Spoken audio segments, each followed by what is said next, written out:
Bonjour à tous et bienvenue dans ce nouveau décryptage. Bon, on va entrer directement dans le vif du sujet. Ces magnifiques chapeaux de cérémonie khmer dorés que nous avons là, eh bien, ils sont le symbole parfait d'une tradition absolument spectaculaire. Une tradition millénaire qui littéralement donne le coup d'envoi de toute une saison au Cambodge. Mais voilà, coup de tonnerre cette année.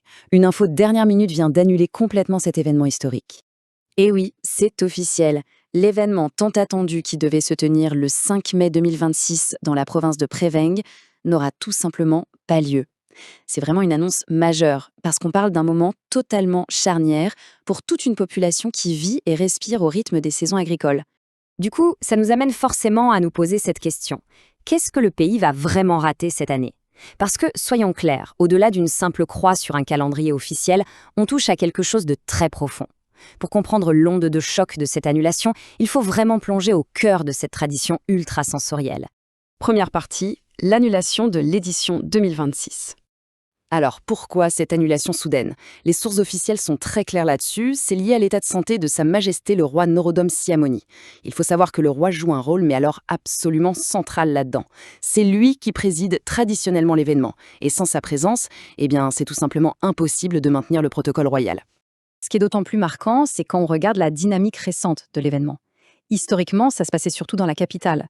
Mais ces dernières années, la cérémonie s'est mise à voyager de province en province, justement pour que le grand public puisse vraiment y participer. On l'a vu à Kampangtom en 2023, à Kampangspu en 2024, et donc 2026 devait marquer la grande étape de Preveng avant que tout ne soit suspendu. Deuxième partie, penchons-nous sur ce fameux rituel du labour. Alors, son nom officiel est aussi majestueux que complexe à prononcer, le Preah Rech Piti Krat Preah Nenkelgol. C'est un rite royal très ancien. Et son but, c'est quoi exactement? C'est de marquer le début officiel de la saison des pluies, et donc le top départ crucial pour la culture du riz. Imaginez ça comme un immense feu vert donné à tous les agriculteurs du pays. Ça y est, c'est le moment de préparer la terre. C'est une vraie chorégraphie, réglée au millimètre près. D'abord, on a 3 jours entiers de préparation spirituelle. Ensuite, le 4e jour du mois lunaire de Visak, la magie opère. Dès 7h30 du matin, une procession magnifique se met en route. Ils partent en direction du sud-ouest et effectuent très exactement 3 tours de labour, minutieusement, dans le sens des aiguilles d'une montre.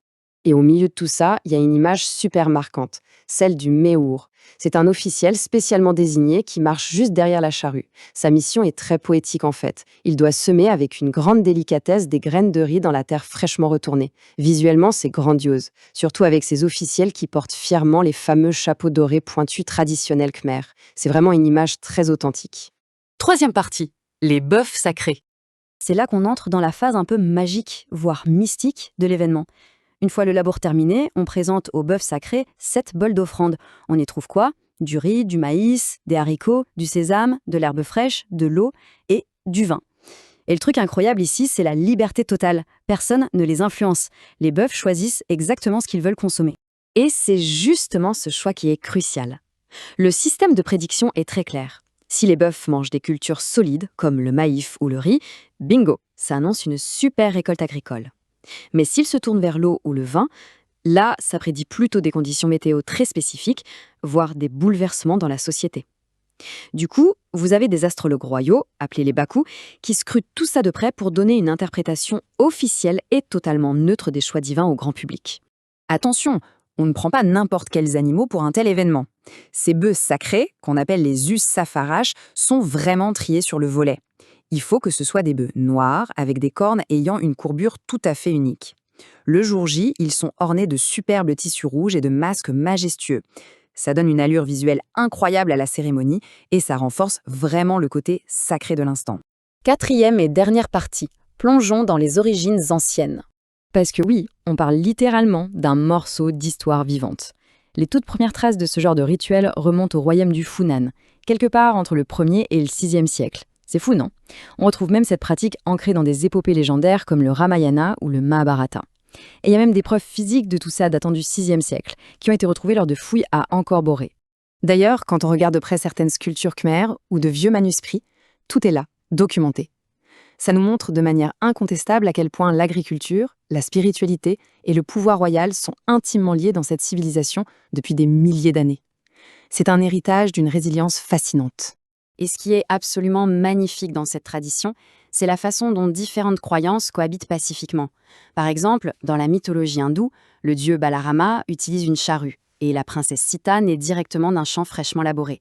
Et du côté bouddhiste, eh bien, c'est précisément lors d'une cérémonie du labour royal que le jeune prince Siddhartha, le futur Bouddha, a connu son tout premier état de méditation profonde. C'est quand même incroyable de voir toutes ces grandes racines religieuses converger ici.